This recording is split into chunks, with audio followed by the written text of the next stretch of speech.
하나님의 말씀은 야고보서 5장 13절로 17절까지 말씀으로 참된 기도자라는 제목으로 말씀을 나눕니다. 참된 기도자. 참된 기도자라 무슨 뜻이냐? 기도의 삶은 하나님과 교제하고 교통하는 것입니다.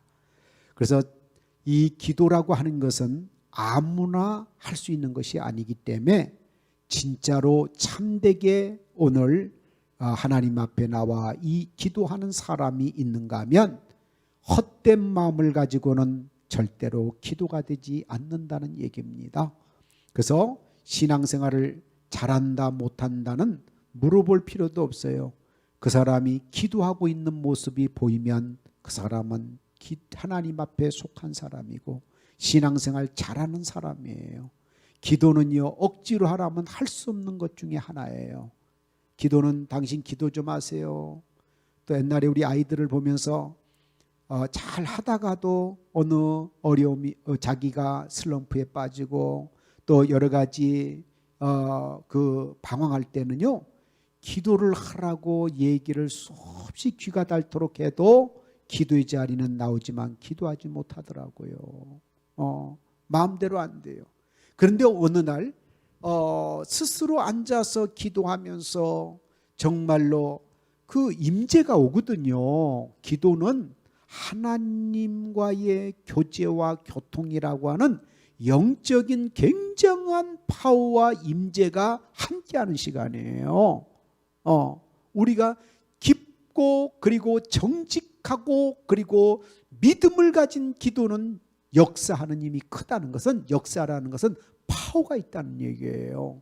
그래서 오늘 진짜로 기도하는 그 기도 속에는 나의 지정의가 오늘 내 속에서 작동하되 하나님의 영에 의하여서 그 지정의가 활용되고 활성화가 되어 충만한 주의 임재가 우리의 지정의 속으로 임하여 감동, 감화, 깨달음 그리고 의지를 주셔서 하나님 앞에 오늘 은혜의 역사를 맞이하는, 쉽게 말하면 주님의 은혜 안에 사는 참된 행복자가 될 줄로 믿어요. 아멘.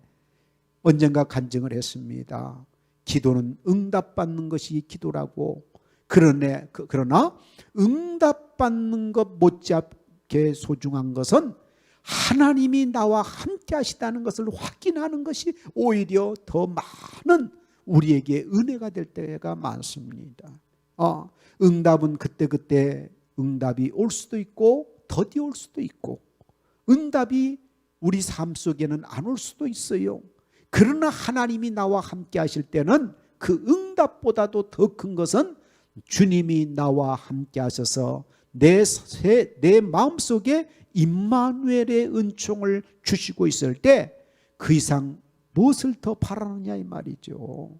응답은 내가 세상적으로 뭔가에 필요한 부분, 내가 요구할 바, 나의 그 모든 내 생각을 채우는 것이기 때문에 차라리 주님, 내가 내 자신을 비워버리고 비어진 내 마음속에 하나님의 영이 임재하여 나와 함께 교제하고 친밀한 동행을 해 주시기를 원합니다 하는 것이 으뜸 가는 참된 기도자의 모습이 아니겠냐 이 말이에요. 할렐루야.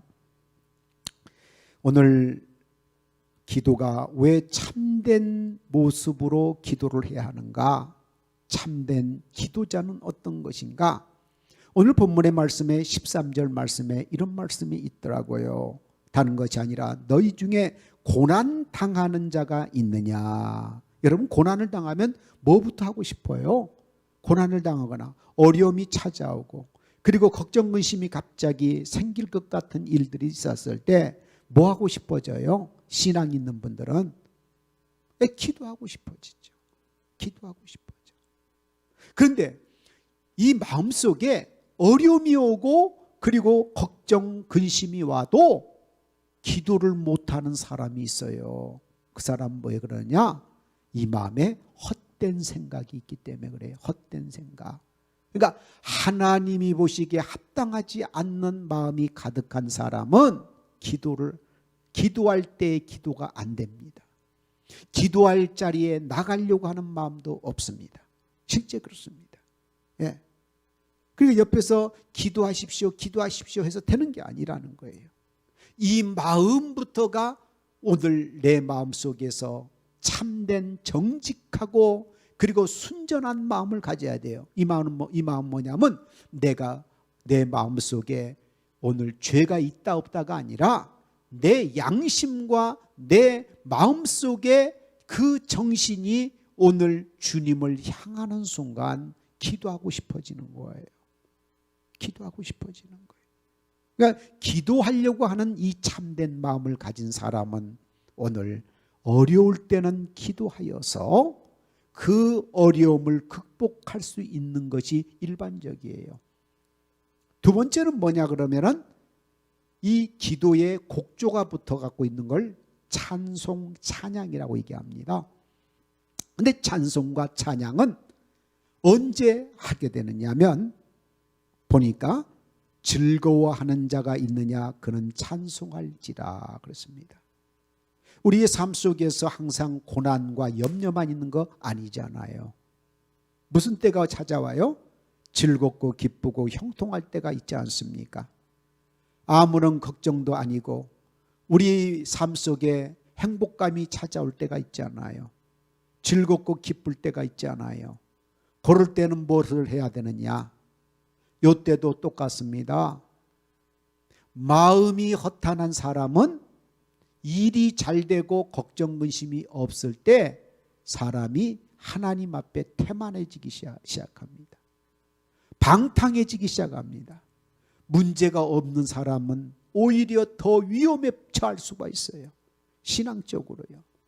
예, 걱정 근심이 있고 가정에 문제가 있고 긴장감이 돌고 어떤 문제가 일어났을 때는 사람들이 바쁘게 오늘 딴 데를 쳐다보지 않지만 뭔가 여유가 있어 보이고 잘 진행되는 평탄한 길을 가는 것 같을 때는 오늘 우리는 방황할 수 있는 그런 마음이 있어요.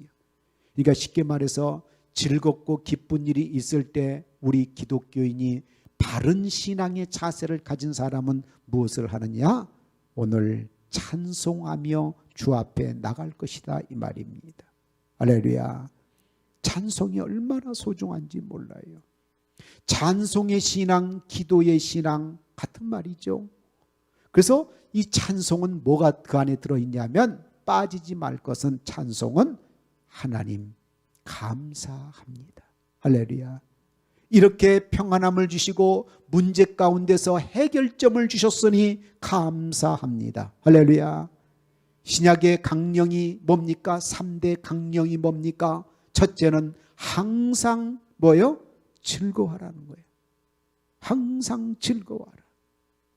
그리고 모든 범사의 일이 잘 되든 안 되든 오늘 하나님이 개입하고 계신 것에 대하여 뭐하라? 감사하라. 할렐루야. 감사하라.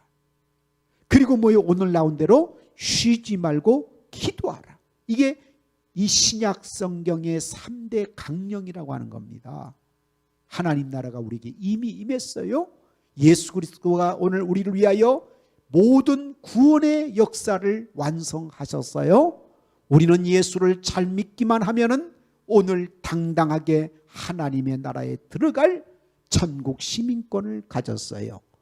우리는 부족함이 없도록 하나님께서 우리를 보호하고 인도하심을 우리는 확인할 수 있어요.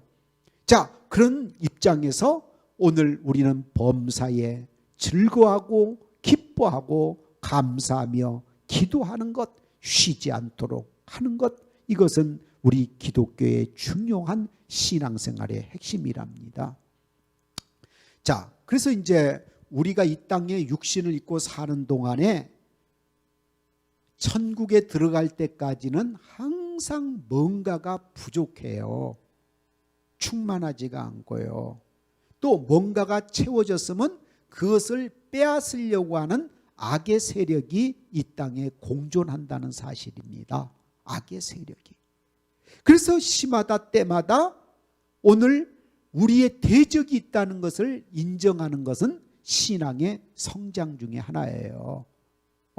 그래서 이 신앙생활 할 때 우리는 방해를 받고 대적의 역사가 있다는 것을 인정할 때부터 우리는 어떻게 되느냐? 이것을 이길 수 있는 것은 내 힘으로 되는 것이 아니구나. 뭐로 되느냐? 바로 나에게 주신 복음 예수 그리스도의 이름이 있지 않느냐 이 말이에요. 할렐루야. 예수의 이름을 우리에게 주셔서 이 예수의 이름으로 선포하기도 하고 물리치기도 하고, 그리고 오늘 원수마귀를 대적하여 승리하는 이름은 예수 그리스도의 이름입니다. 이 이름을 가지고 필요한 것들이 있고 우리에게 오늘 어려운 문제들이 있을 때마다 예수님의 이름으로 아버지 하나님 앞에 구할 그 권세와 특권을 우리는 가졌다 이 말입니다. 할렐루야.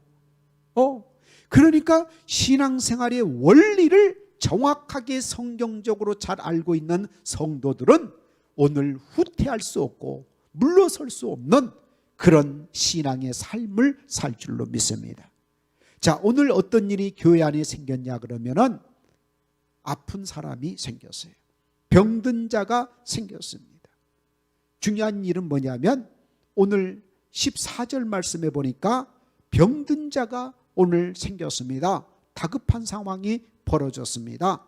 그때 뭐냐면 스스로도 해결할 수 있지만은 가능하면 장로들을 청하라는 거예요. 장로는 뭐예요? 목사님이나 지도자들을 말하는 거죠. 청해가지고 뭐 하라 하느냐고? 그들은 주의 이름으로 기름을 바르며 그를 위하여 기도하라는 얘기예요. 할렐루야. 그러니까 이제 어떤 사람들은 스스로 하려고 하다가 지쳐버리고 혼자 하려고 하다가 지쳐버리고 병든 것을 창피하게 여기는 사람들은 그거는 그 진정한 이 하나님의 말씀을 모르는 거예요. 병든 걸 창피하게 여길 건 없어요. 우리는 죄인인 것을 이미 고백하고 살아요. 모든 사람이 죄를 지었음에 하나님의 영광에 이르지 못하느니라. 로마서 3장 23절 말씀이에요. 모든 사람이 죄인이라는 걸 고백했어요. 우리는 그걸 믿음으로 예수님으로 구원받는 거예요. 아멘. 그러니까 죄인이 당연히 병들 수 있고 망할 수 있고 오늘 지옥에 갈 수 있는 거예요. 근데 예수를 믿게 되면 오늘 우리는 뭐를 하느냐? 이 땅에서 확실한 구원을 예수 그리스도를 통하여 구원을 받지만 아직도 이 세상 속에 질병과 그리고 모든 가난함과 그리고 적들과의 싸움에 승패를 가져올 수 있는 충분한 그런 상황 속에서 산다는 얘기입니다. 이걸 부끄러워하면 안 되는 거예요. 우리가 마귀와 싸워 항상 이기면 좋지만 우리가 약해서 쓰러질 수도 있고요. 질병이 걸려서 예수를 믿는 사람이 병원에 가서 수술도 받고 중환자실에도 갈 수 있는 거예요. 하나님이 한 번도 그것 때문에 지적하거나 그 예수님이 그를 갖다가 업신여긴 적 없어요. 왜 우리 스스로 병든 걸 오늘 부끄럽게 생각하냐 이 말이에요. 얼마든지 오늘 우리 하나님은 우리의 상황을 아신다는 것을 믿으시기를 바랍니다. 할렐루야. 인정한다는 거예요. 그러니까 너희로서 할 수 없는 것이기 때문에 우리로서 할 수 없는 것이기 때문에 그 아들을 이 땅에 보내셔야 해결되는 것이 구원 사역이에요. 할렐루야. 그 병이 들었어. 혼자 하지 말라는 얘기예요. 장로들을 부르고 그 장로들은 기름을 바르고 예수 그리스도 이름으로 기름을 바르고 그리고 오늘 기도한다는 얘기입니다. 이 말은 뭐냐면 서로가 교회가 함께 기도하여 이 문제를 풀어가는 과정을 설명하고 있더라 하는 겁니다. 그런데 여기에 기도는 빠뜨리지 말아야 할 것이 한 가지 있어요. 기도는 어떤 기도를 해야 하느냐? 기도는 믿음의 기도를 해야 한다는 사실입니다. 할렐루야. 참된 기도는 믿음의 기도예요. 믿음이 없이 구하는 것은 이것은 기도가 아닙니다. 믿음은 뭐라 그랬죠? 하나님을, 예수님을, 또 그분들이 하신 말씀을, 성경의 말씀을 믿음으로 기도를 해야 되는 거예요. 할렐루야. 네. 그러니까 이 기도할 때는 내 주관을 가지고 기도하지 마시고 나의 주어지신 하나님의 말씀과 예수 그리스도의 이름으로 믿음으로 말씀대로 이루어질 줄로 믿고 기도할 때 어떤 일이 일어나냐면 병든 자를 구원하리니. 할렐루야. 병든 자가 구원을 받을 수 있다. 오늘 구원받는 것은 두 가지예요. 병이 치료되는 경우가 있고 병은 치료되지 않았지만 그 영혼이 구원받는 경우도 있습니다. 할렐루야. 얼마든지 있을 수 있어요. 예수 믿고도 오늘 기도하고 장로들이 와서 기도를 해주고 그를 위해서 믿음의 기도를 했지만 그가 오늘 천국으로 갈 수 있는 거예요. 또 그 병이 육신적으로 치료될 수도 있다는 것도 알아야 됩니다. 자, 더 중요한 건 뭐예요? 영원히 구원받는 게 가장 중요한데 오늘 믿음의 기도는 어떻게 합니까? 그를 일으키실 뿐만 아니라 성령의 역사죠. 그 가장 중요한 건 뭐냐면 오늘 죄를 범하였을지라도 사하심을 받으리라. 할렐루야. 그 죄인이 그 죄인의 상태에서 육신이 치료되면 무슨 의미가 있겠어요? 그 시간이 회개하여 그 사람의 죄가 사함받는 그런 과정이 돼야 이게 진짜로 그 화가 복이 되는 역사, 그 질병으로 고통당했던 결과가 예수님의 이름으로 구원받는 역사로 바뀌어질 때에 이것이 진정한 그 사람에게 축복이 될 줄로 믿어요. 아멘. 그러니까 우리가 병을 들었고 어려움을 겪을 수 있잖아요. 그때는 하나님이 우리를 축복하시려는 것 같다. 또 시험 뒤에는 하나님이 복을 주셔서 그 복을 주실 때는 하나님 이것을 내가 방탕하게 쓸 것이 아니라 하나님의 이름을 찬양하는 시간으로 사용하게 해 주시옵소서. 할렐루야. 고난과 평탄함을 동시에 주셨다고 전도서 기자는 말씀하고 있잖아요. 평안과 우리의 그 환난을 겸하여 주셨어. 우리로 오늘 정신을 차려서 구원받고 하나님 앞에 진정으로 죄사함을 받는 역사를 오늘 감당하는 시간이 되기를 원하는 것이죠. 그래서 이런 말을 합니다. 16절에 보니까 그러므로 너희 죄를 서로 고백하며 병이 낫기를 위하여 서로 기도하라. 그러니까 병은 감출 일이 아니에요. 서로 나누고 기도하고 그러므로 서로 사랑이 생기고 이해하고 그리고 힘이 되는 거예요. 할렐루야. 감출 문제가 아니다. 그래서 여기서 오늘 중요한 건 참된 마음으로 기도하는 사람은 어떤 기도를 해요? 믿음으로 기도한다 그랬어요. 그랬더니 하나님이 일으켜 세울 수도 있고 그의 죄를 사하신다 그랬어요. 이번에는 뭐냐면 그 죄를 사함받은 사람을 뭐라고 얘기하느냐면 의인이란 말이에요. 의인. 의인은 뭐예요? 죄는 많지만 하나님이 그가 회개하고 나서 믿음으로 살려고 할 때 그를 의인이라고 얘기를 하는 거예요. 아멘. 이 사람을 기도를 만약에 하게 된다면 오늘 의인의 기도는 역사 하나님이 무지하게 크다는 거예요. 아까도 말씀한 파워가 있기 시작해요. 영적인 파워가 있기 시작합니다. 우리 아까 영접 시간에 우리 권사님, 이 권사님이 오늘 아침에 혼자 부흥회를 하셨다고 말씀하세요. 좀 이해하고 들으십시오.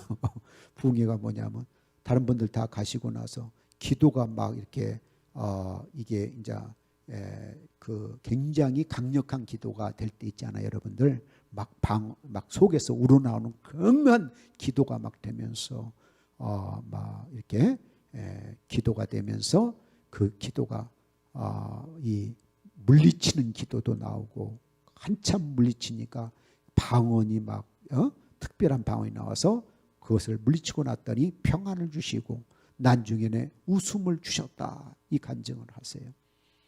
이런 것들은 뭐냐 그러면은 의인이 기도할 때 역사가 크게 일어나게 돼 있어요. 항상 그런 건 아니지만 자주 일어날 수 있습니다. 그럴 때 멈추거나 절제하지 마시고 마음껏 기도하십시오. 자, 이렇게 기도를 열어주실 때 그 역사를 통하여 우리는 좀 더 나보다는 우리 가정보다는 더 큰 교회 이상으로 이 사회와 민족을 위하여 기도하는 사람들이 있으니 이 사람들을 의인이라고 얘기를 하는 거예요. 그래서 의인 중에 하나가 누구냐면 엘리야예요. 이 엘리야는 우리가 너무나 잘 아는 사람이지만 엘리야는 이 나라가 기근이 너무 심각하게 되었다 이 말이에요. 모든 동물이 먹을 물조차 없으니 사람이 마실 물조차 없으니 이거는 죽은 목숨이나 다름이 없어요. 이럴 때 의인은 뭐예요? 그들을 불쌍히 여겨서 기도할 줄 아는 사람이에요. 왜? 역사하는 힘이 크기 때문에. 할렐루야. 하나님의 응답의 역사가 크다는 거예요. 여러분의 기도의 능력을 가지고 교회를 세우고 가정을 세우고 나라를 세우는 이 일은 당연지사 하나님이 주신 의인의 기도의 능력이요 응답이 될 줄로 믿습니다. 그렇기 때문에 오늘 그 기도를 했더니 3년 6개월 동안 비가 내리기도 하고 그리고 또 그치는 역사가 일어나는 놀라운 그런 나라를 구원하는 그런 일이 일어나게 되었습니다. 제가 오늘 말씀을 드리고 싶은 것은 참된 기도자는 믿음으로 기도하는 기도가 역사를 합니다만은 의인의 기도가 되어서 오늘 나의 기도가 오늘 가정과 교회를 살리고 이 나라를 살리는 기도가 되었으면 좋겠어요. 믿습니까? 그래서 우리 이게 지금 나라적으로 또 세계적으로 너무나 어려운 환경 아니겠습니까? 방송에서도 보셨지만은 여러분들 물론 교회들이 일부 아주 적은 숫자의 교회들이 문제가 일어난 건 사실이에요. 부인할 수 없는 일이죠. 그러나 크게 일어난 건 아니에요. 근데 우리 이 기존에 열심히 방역과 그리고 거리두기와 철저한 우리의 그 노력을 하고 있는데도 불구하고 이 교회의 근본적인 핵심적인 일들을 못하게 하는 것은 그거는 좀 상식적인으로 이해가 잘 안 돼요. 목사지만 물론 공예배는 다 수요일날 또 우리 금요일날 새벽 예배, 주일 예배들은 그걸 공예배라고 합니다. 이걸 다 물어봤대요. 우리 노예 서기가 물어봤더니 공예배들은 뭐 닥치를 아직 안 하는데 그 외의 모임에 대한 것, 특별히 식사하는 문제, 뭐 이런 부분들은 금지하고 교회의 이름으로 밖이나 어디서 가서 하면 안 된다는 거예요. 교회 이름. 이게 문제예요. 아니 지금 카페에 한번 가보세요. 젊은이들이요 거기에 꽉 차 있습니다. 하루 종일. 거리도 2m가 아니라 1m 정도밖에 안 돼요. 더 가까이 붙어 있어요. 오밀조밀하게. 근데 거기서 교회 이름으로 모이면 안 된다는 거야. 이해가 돼요 여러분? 그럼 바이러스가 교회 이름을 타고 나타나나요? 식당에는 지금 사람들이 꽉 차 있습니다. 이 맛집 점심때는. 줄 서서 먹어요. 20분씩 10분씩 기다리면서. 근데 교회 이름으로 가서 뭔가 모여서 뭐 하면 안 된다는 거야. 이걸 우리가 알아야 됩니다. 눈치를 빨리 채야 돼요.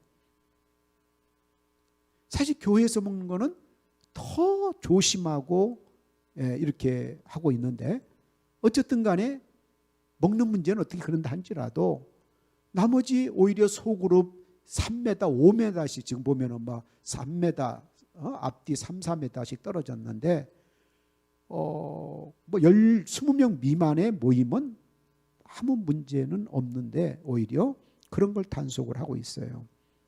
그러면 이제 가만히 그걸 저한테 이제 그 노예 서기가 보내온 거예요. 이 질본에다가도 전화를 해가지고 확인한 거, 또 여러 가지 통로를 통해서 구청으로도 연락을 해보고. 근데 이들이 잘 몰라요. 위에서 정기 예배 위에는 안 된다 이 말을만 들었기 때문에 예배가 어떻게 돌아가는지 교회에 대해서 전혀 모르는 사람들이 그걸 하다 보니까 질문의 답이 달라요. 경기도청하고 인천 또 서울 각각 다르더라는 거예요. 그러니까 이제 해석도 못하고 잘 모른대 자기들도 교회에 대한 걸 모르니까. 근데 이런 것들을 할 때는 준비를 하고 실무자, 교회 전문가들과 상의를 해서 우리가 예방 차원에서는 어느 정도까지만 이렇게 교회에서 협조를 해달라, 또 이것을 금지해달라 이렇게 해야 될 텐데 그냥 탁상에서 교회를 모르는 사람들이 하다 보니까 지금 서로 어수선한 상태입니다. 이제 국민청원이 지금 30만 명이 훨씬 넘어갔는데 청와대에 올린 그 결과에 따라 또 이렇게 해소될 수 있는 부분도 찾아오겠죠. 어쨌든 간에 이럴 때 우리가 본질을 놓쳐버리지 않기를 바랍니다. 이런 환경 때문에 우리가 이 코로나라고 하는 사태를 극복을 해야 되지만 이것 때문에 우리가 만약에 신앙의 본질이 흐려지고 나중에는 뭐냐면 교회 가기가 싫어지면 안 돼요. 온라인이나 인터넷으로 자꾸만 예배를 드리다 보면 교회 한 번 가는 게 얼마나 어려워지겠어요. 이 앞전에는 매주마다 또 수요일 금요일마다 오시던 분들이 이 딱 중단이 돼갖고 6개월씩 1년씩 가면요 교회 가는 게 어색하고 힘들고 준비가 안 돼요. 이제 습관이 돼서 수십 년 동안 습관이 돼서 이렇게 오시던 분들이 이거 생각하셔야 됩니다. 그러니까 성경이 뭐예요? 모이기를 힘쓰는 것을 패하지 말아라. 모이기를 힘쓰는 것을 패하지 말아라. 모여라 이 말이에요. 모여라. 하나님 앞에 모이라. 그러니 세상은 뭐요? 오늘 너희는 모이지 말아라라고 하는 거예요. 물론 그 취지가 있지요. 바이러스가 돌까 봐 그런다는 거예요. 지금 바이러스는 사방에 돌아다니는 거고 우리가 오늘 그것을 잘 커버하고 조심하되 우리의 본질이 흔들릴 때는 여러분 어떻게 하겠는가 하는 것을 기도하면서 묵상할 필요가 있다 하는 것을 말씀을 드립니다.